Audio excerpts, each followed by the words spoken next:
साल 2022 में सरकारी स्कूलों में अंग्रेजी और गणित के बेहतर परिणाम हासिल करने के उद्देश्य से शुरू की गई स्मार्ट क्लास योजना दम तोड़ती नजर आ रही है। वर्तमान में स्कूल को स्मार्ट क्लास के लिए दिए गए प्रोजेक्टर और लैपटॉप स्कूल के कोने में धूल खाते पड़े हैं या इन्हें निकाल कर रख दिया गया है। अब सवाल यह है कि इन्हें किसने निकाला और कहां ले गए। इस बात का जवाब ना तो जिम्मेदारों के पास है और ना ही स्कूल के स्टाफ के पास। नमस्कार, मैं हूं कमर गौस और आप देख रहे हैं मेरे साथ धूल खा रही स्मार्ट क्लास योजना।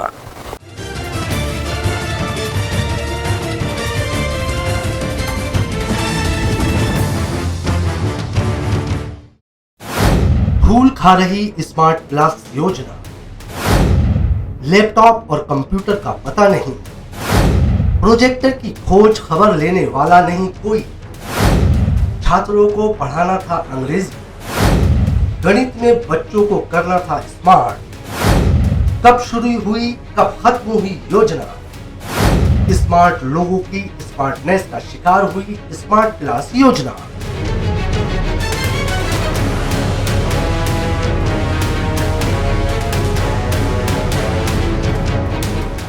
सरकारी स्कूलों को निजी स्कूलों की तर्ज पर डेवलप करना या फिर उनसे मुकाबले के लिए तैयार करने के उद्देश्य से सरकार हो या फिर स्कूल शिक्षा विभाग नई नई योजनाओं को शुरू तो करता है, लेकिन फिर यही योजनाएं सरकारी उदासीनता या फिर जिम्मेदारों की लापरवाही के चलते कब और कैसे धूल खाने लगती हैं, इसके उदाहरण कम नहीं।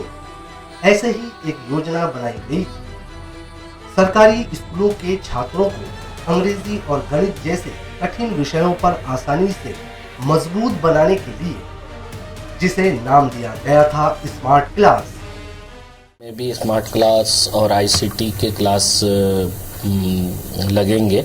लगभग 4642 स्कूलों में अभी लग चुका है। 3633 स्कूलों में भी काम चल रहा है, वो भी इस सत्र में हो जाएगा।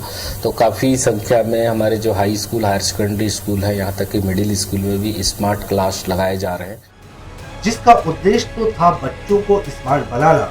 लेकिन ये योजना जिन स्कूलों में शुरू की गई थी, आज वहाँ उसका नामो निशान तक मौजूद नहीं है। राजधानी रायपुर के 199 हाई स्कूल और हाई सेकेंडरी स्कूलों में स्मार्ट क्लास योजना को शुरू किया गया था, जिनमें से 171 स्कूलों को समग्र शिक्षा विभाग ने डिजिटल क्लासरूम बनाने प्रोजेक्टर व लैपटॉप दिए थे। इसके अलावा 28 स्कूलों में प्रोजेक्टर लैपटॉपों के साथ 15 से 20 कंप्यूटर सिस्टम भी दिए गए थे। स्मार्ट क्लास योजना के लिए शिक्षा विभाग को लगभग 94 करोड़ रुपए की राशि आवंटित की गई थी। प्रदेश के 600 स्कूलों में ये योजना शुरू की गई थी, जिसमें प्रत्येक ब्लॉक के 5 स्कूलों को इस योजना में शामिल किया गया था। राजधानी रायपुर के 199 स्कूलों में स्मार्ट क्लास बनाए गए थे। टेक्नोलॉजी के साथ सबको जोड़ना, शिक्षा को भी टेक्नोलॉजी के साथ जोड़ने के उद्देश्य को लेकर स्मार्ट क्लास और डिजिटल दुनिया के तहत स्मार्ट क्लास योजना सेटअप की गई थी। लगभग सभी हाई स्कूल और हायर सेकेंडरी स्कूल में स्मार्ट क्लास हो सके, इसके लिए स्कूलों को 10 से 20 कंप्यूटर दिए गए। वहीं इस योजना के लिए हर स्कूल को 6,40,000 रुपए भी दिए जाते हैं, या फिर इतनी ही राशि का स्मार्ट क्लास के लिए जरूरी सामान उपलब्ध कराया जाता है। लेकिन पिछले साल से इसकी राशि घटाकर 2.5 लाख कर दी गई है। स्मार्ट क्लास में 2 कमरों के लिए 2,40,000 रुपए हर स्कूल को दिए जाते हैं, जहां आईसीटी लैब पहले से बन चुकी है। वहां स्मार्ट क्लास का प्रावधान नहीं है।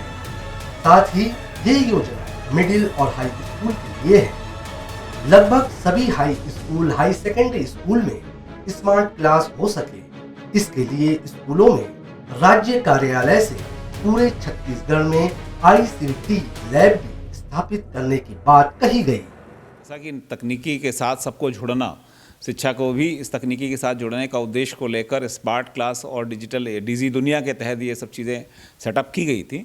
कोशिश की गई थी कि लगभग हर हाई स्कूल, हायर सेकेंडरी में इसके लिए हम स्मार्ट क्लास कराएं, वहीं पर आईसीटी लैब भी स्थापित करें। और इसी को ध्यान रखते हुए हमारे विद्यालयों में स्थापित किया गया। राज्य कार्यालय से पूरे छत्तीसगढ़ के अंदर ये स्थापित किया गया।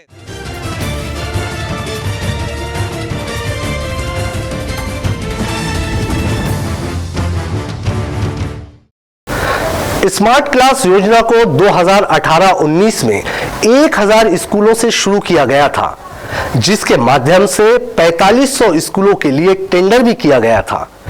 अब इनको फेस वाइज लगाया जाना था, लेकिन भारत सरकार ने जिन स्कूलों का नाम स्वीकृत किया था, उन स्कूलों की जगह इसे दूसरी स्कूलों में लगा दिया गया। इसके कारण भारत सरकार ने इसके लिए पैसे देने से इनकार कर दिया। इसकी जांच के लिए मुख्य सचिव ने समिति भी गठित की थी, जिसकी रिपोर्ट अभी भी पेंडिंग है। खबर तो यह भी है कि कुछ स्कूलों में प्राचार्य ने प्रोजेक्टर और लैपटॉप ही गायब कर दिए हैं। भारत सरकार ने ऐसे स्कूलों को राशि देने से साफ तौर पर मना कर दिया, जिनका नाम स्मार्ट क्लास की सूची में ही नहीं था। लेकिन यहाँ प्रोजेक्टर और लैपटॉप की सप्लाई हो गई, जो कि स्थानीय स्तर पर बड़ी लापरवाही या यूं कहे कि साठगांठ थी। पैसे नहीं मिले तो ठेकेदार को सामान वापस किया जाना था, लेकिन वापस ही नहीं किया गया। रायपुर जिले में ऐसे 14 से 15 स्कूल हैं, जहां से उपकरण वापस नहीं मिले, जो समग्र शिक्षा के माध्यम से पूरे राज्य कार्यालय में स्थापित किए गए थे। और जैसे कि बाद में प्राप्त हुआ कि कुछ विद्यालय इससे वंचित हुए और आवंटन का कुछ अभाव रहा, उसके लिए समायोजन का आदेश समग्र शिक्षा के एमडी के माध्यम से प्रदेश में लागू हुआ था। रायपुर जिले में भी यही बात लागू होती है कि जो निर्देश है उसके तहत इनका समायोजन किया जाना था। जिन विद्यालयों में एक भी कंप्यूटर सेट नहीं थे और जिस विद्यालय में कंप्यूटर सेट ज्यादा थे, वहां से उनको समायोजित किया गया।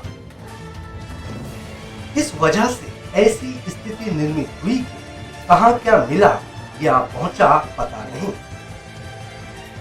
जिम्मेदारों का कहना है कि जिन स्कूलों में स्मार्ट क्लास योजना को शुरू किया गया है, वहां के 2 शिक्षकों को 2 दिन की ट्रेनिंग देनी थी, लेकिन इसमें भी खानापूर्ति ही की गई। इस बात की पुष्टि तब हुई जब विभाग के ही शिक्षक ने अपना नाम सामने न आने की शर्त पर अपने ही विभाग की पोल खोल दी। उन्होंने कहा, स्मार्ट क्लास के लिए ट्रेनिंग देने के लिए विभाग की ओर से 2 दिन के बजाय एक ही शिक्षक को 1 दिन की ट्रेनिंग दी गई, और वो भी खानापूर्ति। पड़ताल में खुलासा हुआ कि शहर के किसी भी स्कूल में ये योजना सफल नहीं हो पाई है, बल्कि इस योजना के नाम पर कागजों पर ही करोड़ों खर्च किए गए। अब ये योजना ठप पड़ी है, लेकिन जिम्मेदारों ने स्कूल में जाकर इसका जायजा लेना भी जरूरी नहीं समझा, बल्कि अपनी जिम्मेदारी भूल उसकी अनदेखी करते रहे। स्मार्ट क्लास योजना के जवाबदार अधिकारी सवालों का जवाब देने से बचते नजर आ रहे हैं। कोई सामने आकर इसकी हकीकत को ना तो सुनना चाहता है, ना ही कोई जवाब देना चाहता है, क्योंकि सबकी कहीं ना कहीं मीटिंगें चलती रहती है, और जो मिलता है तो वो कहते हैं कि हम लोग जिले से हैं। ये नीतिगत निर्धारण सरकार के साथ केंद्र सरकार करती है, उसका केवल हम पालन करते हैं। जैसा केंद्र का बजट था, उसके आधार पर राज्य सरकार ने इस पर निर्णय लिया। अब अधिकारी मेंटेनेंस को लेकर कह रहे हैं कि मेंटेनेंस के लिए अगर हमें बजट मिलेगा तो उसका बेहतर उपयोग करेंगे।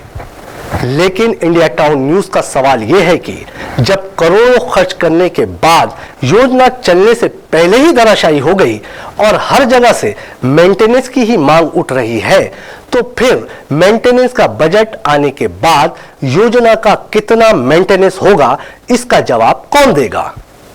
ये थी हमारी खास रिपोर्ट। आप देखते रहिए इंडिया टाउन न्यूज और मुझे दीजिए इजाजत। नमस्कार।